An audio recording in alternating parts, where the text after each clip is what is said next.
देखिए, अंजुमन की जो तकरीबन 130-40 साल में किया हुआ काम है, हमारा विजन ये है कि अब नए वक्त के साथ उस काम को हम ज़्यादा से ज़्यादा लोगों तक पहुँचाते हैं। और अब हर तरफ चूँकि सकाफ़त की बात होती है, और उर्दू की जो सकाफ़त है वो सबसे ताकतवर सकाफ़त है, और उसके ऊपर जितना सोशल मीडिया में आजकल ज़ोर दिया जा रहा है, तो हमारी कोशिश ये है कि जो हमारे अपने ज़राए हैं, उनके ज़रिए भी जो उर्दू का बेहतरीन सरमाया है, और जो सकाफ़त है, और जो चीज़ें हमारे पास है दूसरों के पास नहीं है, वो उर्दू की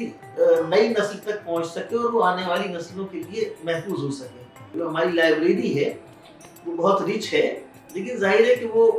अभी तक फिज़िकल लाइब्रेरी थी, लोग यहाँ आते थे और किताबें पढ़ते थे। अब हमारी कोशिश ये है कि सारी लाइब्रेरी डिजिटाइज़ शक्ल में इस तरह मौजूद हो कि नई नस्ल के लोग उसे अपने घर बैठे स्मार्टफ़ोन पे, अपने लैपटॉप्स पे उसको एक्सेस कर सकें, और जो किताब वो चाहें वो पढ़ सकें। उसी तरह जो हमारा ऑडिटोरियम है,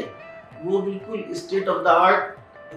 की कोई ऐसी चीज़ होगा कि जिसमें अब ज़रूरत नहीं होगी कि जिस स्कॉलर को, जिस शायर को हम बुलाना चाहें, सुनवाना चाहें, तो वो दिल्ली आए या हिंदुस्तान आए। तो यही कोशिश है कि जो हमारा पुराना सरमाया है उसकी रीपैकेजिंग करें, उसको नए मोड में नई नस्ल तक और आने वाली नस्लों के लिए पहुंचाने के लिए जितने ज़राए हमारे पास हैं उनका इस्तेमाल कर सकें।